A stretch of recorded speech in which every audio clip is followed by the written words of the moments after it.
Halo, balik lagi sama Bang Timur. Masih di bulan Juli 2024, seri ABC Komik Indonesia masih hadir untuk sharing judul komik lokal pilihan buat setiap huruf di alfabet. Kali ini kita bakal coba share komik yang diawali huruf C. Penasaran judul apa aja yang bakal gua share untuk kali ini?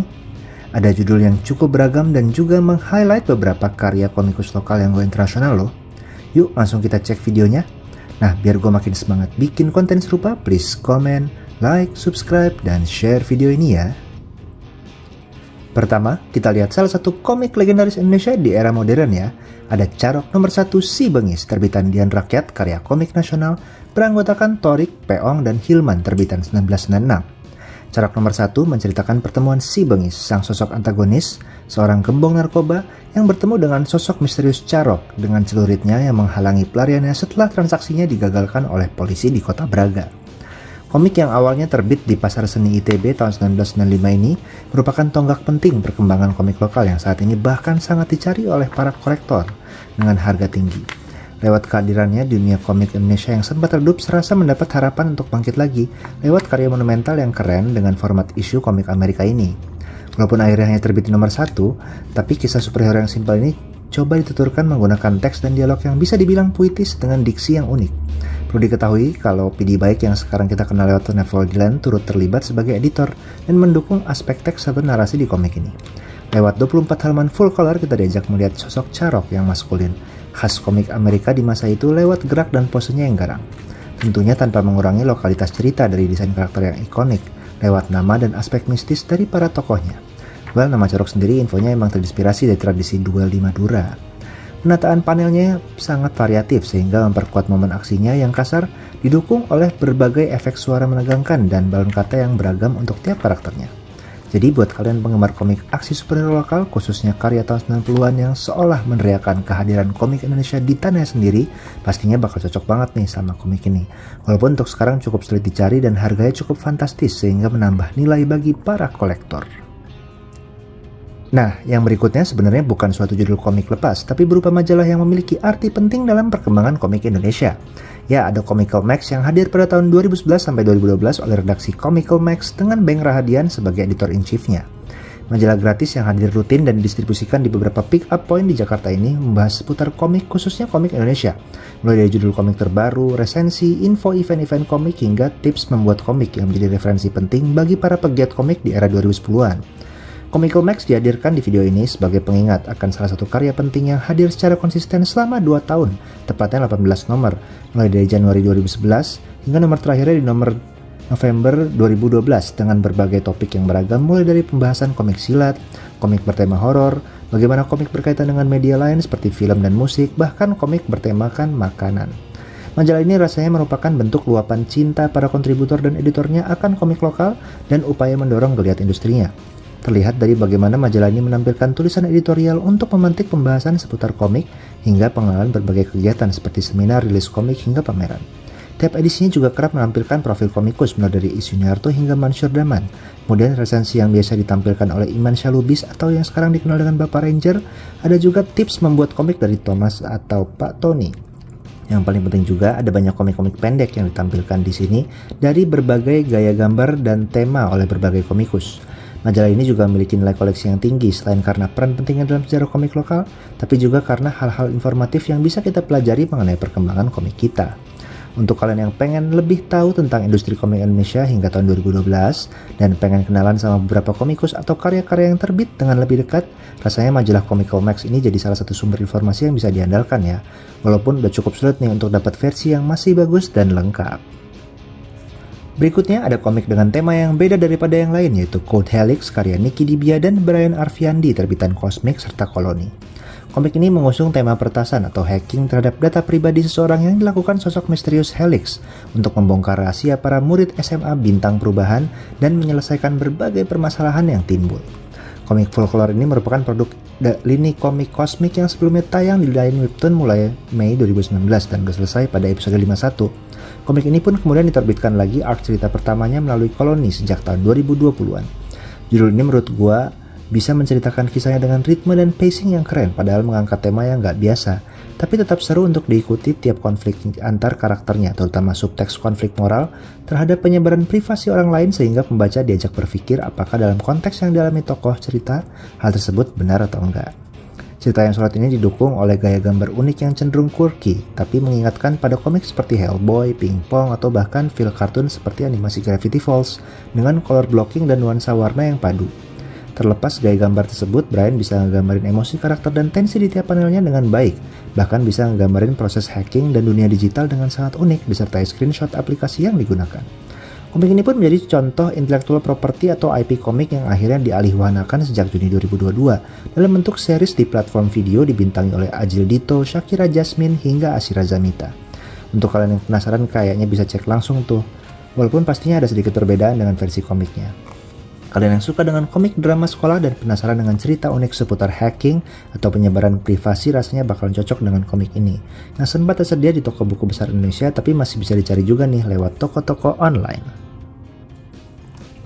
Berikutnya ada komik aksi jagoan berjudul Cakram Lingkaran Setan karya Ahmad D. Arifin terbitan Animanji dan Mata Koin Comics. Cakram, sosok jagoan yang sebelumnya menyelamatkan Semarang dari teror kriminal, kini harus menghadapi peristiwa yang meresahkan setelah suatu event politik penting di kotanya. Di tengah polisi yang sibuk memecahkan misteri ini, Cakram harus menghadapi sosok asing yang dikenal sebagai konsultan kejahatan. Sejak kisah sebelumnya dengan judul Terror Checklist, Cakram memang menjadi salah satu seri jagoan yang selalu gue nantikan. Hadir sebagai duologi format hitam putih untuk setiap judulnya, seri ini selalu mampu menceritakan kisahnya dengan baik dengan latar kota Semarang.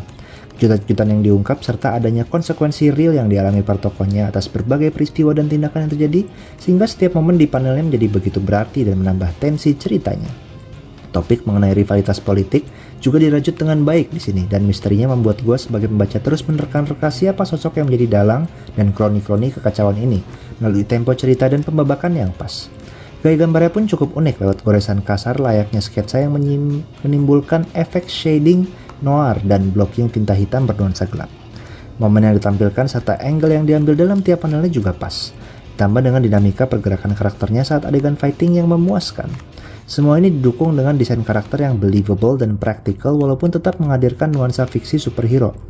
BTW selain Cakram, di komik ini juga ada jagoan semesta Cakram lainnya loh, kayak Balkis. Jadi dengan gaya gambar yang khas serta penceritaan dan plot yang solid untuk komik superhero Indonesia pada umumnya dengan feel realistis pada kisah fiksinya, maka kalian yang cari komik indie jagoan alternatif bakalan suka sama komik ini. Untuk seri Cakram masih bisa dicari di toko online ataupun cek IG kreatornya ya, Ahmad D. Arifin. Selanjutnya ada komik manusia super yang terbit di Amerika karya Kevin Van Hoek, Ryan Laksamana, Rahmat Handoko, Sakti Yuwono, dan tim terbitan Visi 8 Studio tahun 2023. Dari masa ke masa terdapat anak pilihan setiap periode tertentu, satu anak manusia dan satu anak iblis dari dunia hantu. Mereka bertukar posisi untuk dibesarkan di dunia lain di mana mereka tidak dilahirkan dan keduanya ditakdirkan untuk bertarung demi menjaga kedamaian atau membawa kekacauan bagi umat manusia. Anak yang ditukar ini disebut sebagai Changelings. Komik berbahasa Inggris full color yang terbit dalam format satuan isu Amerika ini udah tamat dalam 7 nomor loh. Jadi jangan khawatir gak selesai nih ceritanya. Judul ini merupakan salah satu seri cerita yang dikembangkan oleh Visi 8 Entertainment selain judul lain seperti Kara, Guardian of the Realms, Seven Tiger, hingga Galio Anak Segara yang akan hadir. Adapun kesemuanya mencoba mengangkat inspirasi dari cerita lokal di Indonesia untuk membawanya ke panggung internasional. Komik Changelings ini misalnya bersetting di Indonesia dengan nama karakter yang lekat dengan orang Indonesia, Arga dan Nurjana. Bahkan kita diajak mengunjungi berbagai tempat-tempat luar biasa Nusantara, mulai dari Jakarta, Danau Toba, Gunung Padang, hingga Bromo. Dialog bahasa Inggrisnya pun terkadang menyisipkan diksi-diksi lokal yang menambah kedekatan bagi kita pembaca lokal. Selain itu, mistisme hingga mitologi yang diangkat juga erat dengan kita, meskipun ditambahkan beberapa aspek fiksi seperti kota Atlantis hingga kehadiran sosok Leviathan, bahkan Sir Arthur Conan Doyle pencipta kisah detektif Sherlock Holmes di Indonesia. Kisah pertarungan di berbagai medan memperebutkan pusaka totem ini cukup seru, apalagi kita disuguhi gambar super keren dari Rahmat Handoko yang diwarnai dengan sangat apik oleh Sakti Yuwono. Sangat memanjakan mata setiap halaman di komik ini yang dicetak dengan kualitas kertas yang mulus layaknya komik Amerika. Jadi untuk kalian kolektor komik internasional apalagi yang penasaran dengan showcase komik baru karya anak bangsa yang terbit mancanegara, menampilkan kisah yang berlatar dan terinspirasi cerita masyarakat Indonesia, harus banget nih cek komik yang bisa didapetin lewat kontak ke medsos atau website Visi 8 Studio atau Entertainment ya. Terakhir ada komik yang udah nembus berbagai negara berjudul Coming Home karya Tita Larasati yang untuk versi ini gue pegang terbitan Epigram Books tahun 2020. Melalui komik ini kita diajak melihat Tita, sang komikus sekaligus tokoh utama yang harus kembali ke Indonesia bersama suami dan anak-anaknya setelah hidup di Belanda hampir selama 10 tahun. Mereka pun harus menyesuaikan diri dengan kehidupan di tanah air dan menemukan kembali hal-hal unik saat tinggal di kampung halamannya.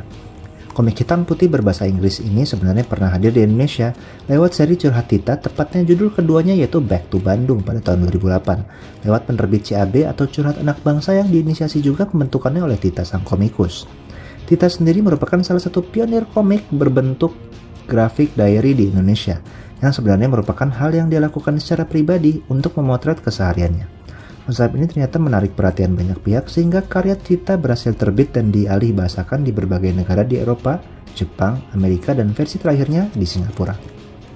Komik ini secara simpel menceritakan perjalanan dan proses Tita untuk menetap kembali di Indonesia, di mana dia harus mengurus berbagai proses administrasi dan birokrasi, tapi di sisi lain menemukan keindahan akan hal sederhana di sekelilingnya bersama keluarganya, mulai dari keseruan naik angkot bersama sang anak, pengalaman ikut kondangan, hingga makan-makan dan jalan-jalan di Bandung. Semuanya dihadirkan melalui sketsa kasar simplistik tanpa panel yang didampingi oleh teks naratif untuk menjelaskan cuplikan gambar di sampingnya. Fungsi gambar itu juga lebih untuk ngajak para pembacanya agar satu frekuensi dengan hal yang diceritain sehingga kita lebih nyambung secara visual. Semua ini diceritakan dengan gaya yang santai abis, cocok dibaca di kala senggang. Di sisi lain, grafik diary ini juga memberikan berbagai komentar sosial yang disampaikan secara lugas oleh Tita untuk memotret perbedaan antara Indonesia, khususnya Jakarta dan Bandung di masa itu tahun 2000-an, dan diakhiri dengan kehidupan yang sempat dia jalani di Belanda. Uniknya, beberapa isu yang ditampilkan masih relevan loh dengan kondisi sosial Indonesia saat ini, belasan tahun setelah komik ini dibuat. Jadi kalian yang suka dengan komik travelogue atau bentuk diary di mana kita seperti mendengarkan curhat dari sang kreator dalam bentuk visual, rasanya bakal cocok sama komik ini. Untuk versi tahun 2008 udah langka tapi masih bisa ditemuin di toko online, sedangkan untuk versi 2020 ini dijual secara mancanegara melalui Epigram Books Singapura ya.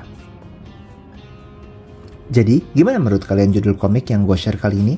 Ada yang bikin kalian tertarik untuk cari atau baca? Semoga bikin kalian pengen segera memburu atau cari tahu lagi nih tentang judul-judul itu. Sebelum akhir video, gue coba sharing juga beberapa judul-judul yang menarik untuk disebut dan dicari lebih jauh oleh kalian, tapi belum sempat gue bahas kayak judul sebelumnya. Nah, untuk karya komikus Indonesia lain yang terbit secara internasional harus cek Carpe Diem karya Roald Marselius atau Cosmic Latte terbitan Stellar Labs ya. Nah, untuk kisah superhero dan aksi lainnya bisa cek Semesta Chakrapolis nih, atau karya klasik Ganesh TH kayak Cobra. Untuk judul lain yang belum sempat gue sebut, jangan khawatir, seri ABC Komik Indonesia juga harapannya jadi ajang pendataan judul komik lokal yang sempat terbit terutama di era modern. Lengkapnya bisa langsung ke Facebook Bank Timur Komik ya, dimana kalian bisa juga ikut nambahin listnya. Semoga bisa jadi referensi komik untuk kita semua. Oke, itu dulu dari gue. Jangan lupa untuk terus baca dan dukung terus komik Indonesia yang pastinya nggak kalah keren sama komik internasional ya. Sampai ketemu di video berikutnya. Cus!